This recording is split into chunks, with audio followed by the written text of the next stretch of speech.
साईं राम। हमारे चैनल में आप सभी का बहुत बहुत स्वागत है। श्री साईं सच्चरित्र अध्याय 16 और 17 शीघ्र ब्रह्म ज्ञान की प्राप्ति। इन दो अध्यायों में एक धानाड़े की किस प्रकार साईं बाबा से शीघ्र ब्रह्म ज्ञान प्राप्त करना चाहता था, इसका वर्णन है। पूर्व विषय गत अध्याय में श्री चोलकर का अल्प संकल्प किस प्रकार पूर्णतः फलीभूत हुआ, इसका वर्णन किया गया है। इस कथा में श्री साईं बाबा ने दर्शाया था कि प्रेम तथा भक्ति पूर्वक अर्पित की हुई तुच्छ वस्तु भी वे सहर्ष स्वीकार कर लेते थे, परंतु यदि वह अहंकार सहित भेंट की गई तो वे अस्वीकृत कर दी जाती थी। पूर्ण सच्चिदानंद होने के कारण वह बाह्य आचार विचारों का विशेष महत्व न देते थे और विनम्रता और आदर सहित भेंट की गई वस्तु का स्वागत करते थे। यथार्थ में देखा जाए तो सद्गुरु साईं बाबा से अधिक दयालु और हितैषी दूसरा इस संसार में कौन हो सकता है। उनकी तुलना समस्त इच्छाओं के पूर्ण करने वाली चिंतामणि या कामधेनु से भी नहीं हो सकती। जिस अमूल्य निधि की उपलब्धि हमें सद्गुरु से होती है, वह कल्पना से भी परे है। ब्रह्म ज्ञान की प्राप्ति की इच्छा से आए हुए एक धनाढ्य व्यक्ति को श्री साईं बाबा ने किस प्रकार उपदेश किया, उसे अब श्रवण करें। एक धनी व्यक्ति अपने जीवन में सब प्रकार से संपन्न था। उसके पास अतुल संपत्ति, घोड़े, भूमि और अनेक दास और दासियां थीं। जब बाबा की कीर्ति उसके कानों तक पहुंची तो उसने अपने एक मित्र से कहा कि मेरे लिए अब किसी वस्तु की अभिलाषा शेष नहीं रह गई है, इसलिए अब शिरडी जाकर बाबा से ब्रह्म ज्ञान प्राप्त करना चाहिए, और यदि किसी प्रकार उसकी प्राप्ति हो गई तो फिर मुझसे अधिक सुखी और कौन हो सकता है। उनके मित्र ने उन्हें समझाया कि ब्रह्म ज्ञान की प्राप्ति सहज नहीं है, विशेषकर तुम जैसे मोहग्रस्त को, जो सदैव स्त्री, संतान और द्रव्य उपार्जन में ही फंसा रहता है। तुम्हारी ब्रह्म ज्ञान की आकांक्षा की पूर्ति कौन करेगा, जो भूलकर भी एक फूटी कौड़ी का दान भी नहीं देता। अपने मित्र के परामर्श की उपेक्षा कर वे आने जाने के लिए एक तांगा लेकर शिरडी आए और सीधा मस्जिद पहुंचे। साईं बाबा के दर्शन कर उनके चरणों पर गिरे और प्रार्थना की कि आप यहाँ आने वाले समस्त लोगों को अल्प समय में ही ब्रह्म दर्शन करा देते हैं। केवल यही सुनकर मैं बहुत दूर से इतना मार्ग चलकर आया हूँ। मैं इस यात्रा से अधिक थक गया हूँ। यदि कहीं मुझे ब्रह्म ज्ञान की प्राप्ति हो जाए तो यह कष्ट उठाना अधिक सफल और सार्थक समझूंगा। बाबा बोले, मेरे प्रिय मित्र, इतने अधीर ना हो। मैं तुम्हें शीघ्र ही ब्रह्म ज्ञान का दर्शन करा दूंगा। मेरे सब व्यवहार तो नकद ही हैं और मैं उधार कभी नहीं रखता। इसी कारण अनेक लोग धन, स्वास्थ्य, शक्ति, मान, पद, आरोग्य तथा अन्य पदार्थों की इच्छा पूर्ति के हेतु मेरे समीप आते हैं। ऐसा तो कोई विरला ही आता है जो ब्रह्म ज्ञान का पिपासु हो। भौतिक पदार्थों की अभिलाषा से यहाँ आने वाले लोगों का कोई अभाव नहीं, परंतु आध्यात्मिक जिज्ञासुओं का आगमन बहुत ही दुर्लभ है। मैं सोचता हूँ कि यह क्षण मेरे लिए बहुत ही धन्य तथा शुभ है, जब आप सरीखे महानुभाव यहाँ पधार कर मुझे ब्रह्म ज्ञान देने के लिए जोर दे रहे हैं। मैं सहर्ष आपको ब्रह्म दर्शन करा दूंगा। ये कहकर बाबा ने उन्हें ब्रह्म दर्शन कराने के हेतु अपने पास बिठा लिया और इधर उधर की चर्चाओं में लगा दिया, जिससे कुछ समय के लिए वह अपना प्रश्न भूल गए। उन्होंने एक बालक को बुलाकर नंदू मारवाड़ी के यहाँ से 5 रुपए उधार लाने को भेजा। लड़के ने वापस आकर बतलाया कि नंदू का तो कुछ पता नहीं और उसके घर पर ताला पड़ा है।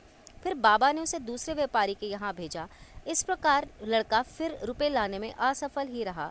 इस प्रयोग को 2-3 बार दोहराने पर भी उसका परिणाम पूर्ववत ही रहा। हमें ज्ञात है कि बाबा स्वयं सगुण ब्रह्म के अवतार हैं।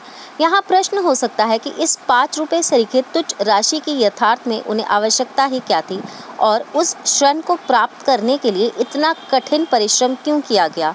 उन्हें तो इसकी बिल्कुल आवश्यकता ही न थी। वे तो पूर्ण रीति से जानते होंगे कि नंदू जी घर पर नहीं हैं। यह नाटक तो उन्होंने केवल अन्वेषक की परीक्षार्थ ही रचा था। ब्रह्म जिज्ञासु महाशय जी के पास नोटों की अनेक गड्डियां थीं, और यदि वे सचमुच ही ब्रह्म ज्ञान के आकांक्षी होते तो इतने समय तक शांत ना बैठते।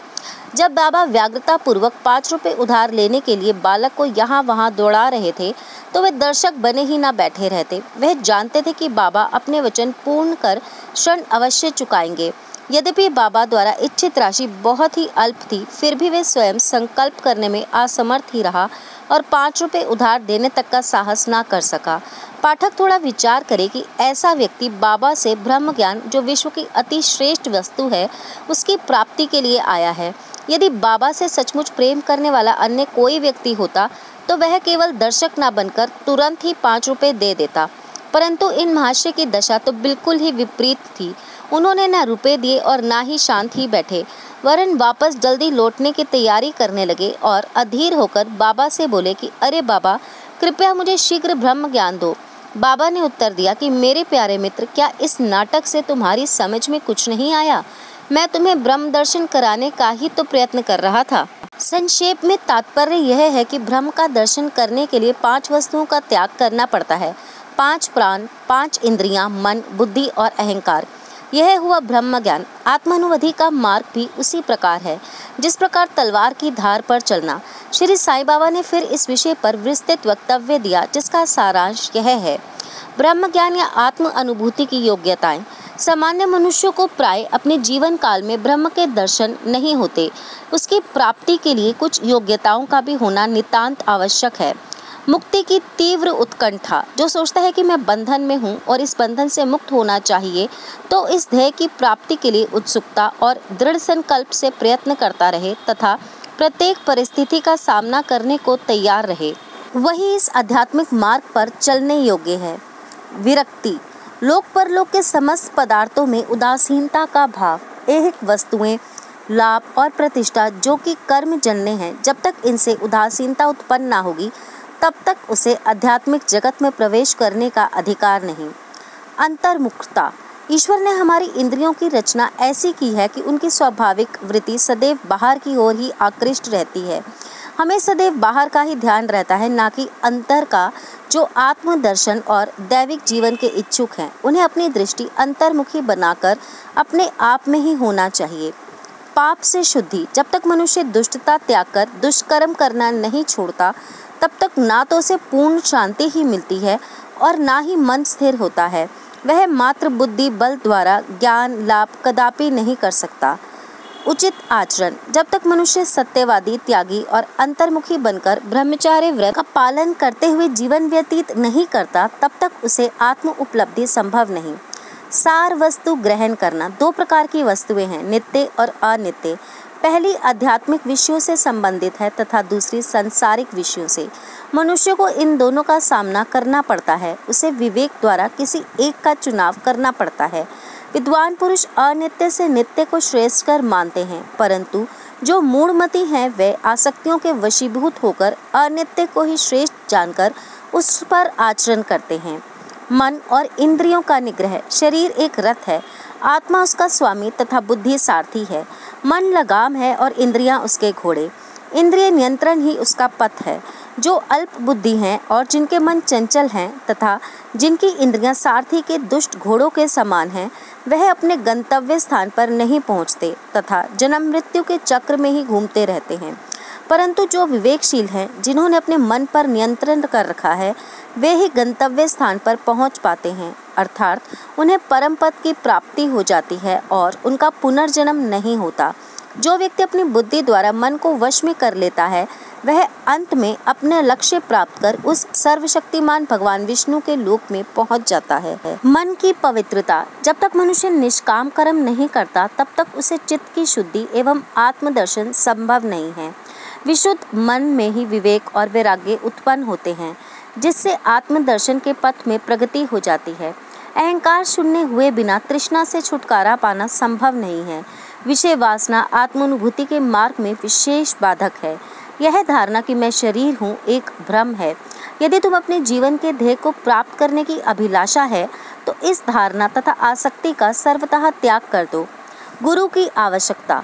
आत्मज्ञान इतना गूढ़ और रहस्यमय है कि मात्र सब प्रयत्न से उसकी प्राप्ति संभव नहीं।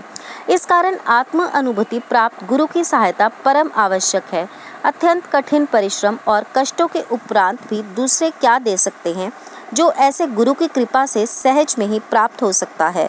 जिसने स्वयं उस मार्ग का अनुसरण कर अनुभव कर लिया हो, वही अपने शिष्यों को भी सरलता पूर्वक पग पग आध्यात्मिक उन्नति करा सकता है।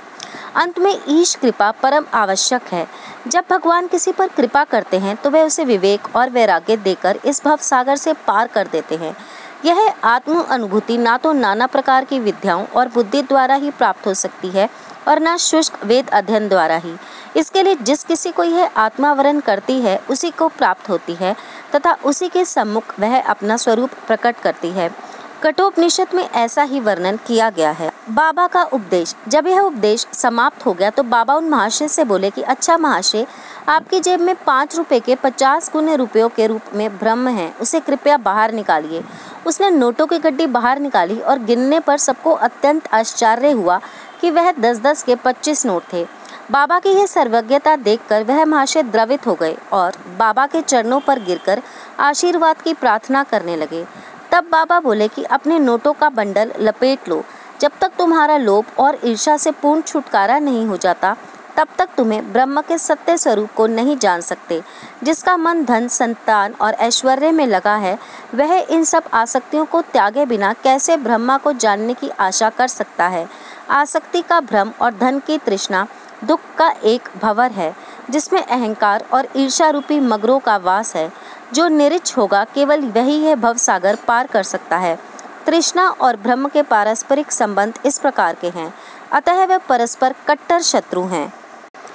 तुलसीदास जी कहते हैं, जहाँ राम तहाँ काम नहीं, जहाँ काम नहीं राम, तुलसीदास कबहु होत नहीं, रवि रजनी इक थाम। जहाँ लोभ है वहाँ ब्रह्मा के चिंतन या ध्यान की गुंजाइश ही नहीं है। फिर लोभी पुरुष को विरक्ति और मोक्ष की प्राप्ति कैसे हो सकती है। लालची पुरुष को ना तो शांति है और ना ही संतोष ही, वह ना दृढ़ निश्चय ही कर सकता है। यदि कण मात्र भी लोभ मन में शेष रह जाए तो समझना चाहिए कि सब साधनाएं व्यर्थ हो गईं। एक उत्तम साधक यदि फल प्राप्ति की इच्छा या अपने कर्तव्यों के प्रति फल पाने की भावना से मुक्त नहीं है और यदि उनके प्रति उसमें अरुचि उत्पन्न ना हो तो सब कुछ व्यर्थ ही हुआ। वह आत्म अनुभूति प्राप्त करने में सफल नहीं हो सकता। जो अहंकारी तथा सदैव विषय चिंतन में रत है, उन पर गुरु के उपदेशों तथा शिक्षा का कोई प्रभाव नहीं पड़ता। अतः मन की पवित्रता अत्यंत आवश्यक है, क्योंकि उसके बिना आध्यात्मिक साधनाओं का कोई महत्व नहीं तथा वह निरादंभ है। इसलिए श्रेष्ठकर यही है कि जिसे जो मार्ग बुद्धि गम्य हो वह उसे ही अपनाए। मेरा खजाना पूर्ण है और मैं प्रत्येक की इच्छा अनुसार उसकी पूर्ति कर सकता हूँ, परंतु मुझे पात्र की योग्यता अयोग्यता का भी ध्यान रखना पड़ता है। जो कुछ मैं कह रहा हूँ, यदि तुम उसे एकाग्र होकर सुनोगे तो तुम्हें निश्चय ही लाभ होगा। इस मस्जिद में बैठकर मैं कभी असत्य भाषण नहीं करता। जब घर में किसी अतिथि को निमंत्रण दिया जाता है तो उसके साथ परिवार, अन्य मित्र और संबंधी आदि भी भोजन करने के लिए आमंत्रित किए जाते हैं। बाबा द्वारा धनी महाशय को दिए गए इस ज्ञान भोज में मस्जिद में उपस्थित सभी जन सम्मिलित थे। बाबा का आशीर्वाद प्राप्त कर सभी लोग उन धनी महाशय के साथ हर्ष और संतोष पूर्वक अपने अपने घरों को लौट गए। बाबा का विशिष्ट है। ऐसे संत अनेक हैं जो घर त्यागकर जंगल की गुफाओं या झोपड़ियों में एकांतवास करते हुए अपनी मुक्ति या मोक्ष प्राप्ति का प्रयत्न करते रहते हैं।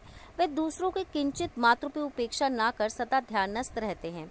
श्री साईं बाबा इस प्रकृति के ना थे। यद्यपि उनका कोई घर द्वार, स्त्री और संतान समीपी या दूर के संबंधी ना थे, फिर भी वे संसार में ही रहते थे। वे केवल 4-5 घरों से भिक्षा लेकर सदा नीम वृक्ष के नीचे निवास करते तथा समस्त सांसारिक व्यवहार करते रहते थे। इस विश्व में रहकर किस प्रकार आचरण करना चाहिए, इसकी भी वह शिक्षा देते थे। ऐसे साधु या संत प्राय विरले ही होते हैं जो स्वयं भगवत प्राप्ति के पश्चात लोगों के कल्याणार्थ प्रयत्न करें। श्री साईं बाबा इन सब में अग्रगण्य थे।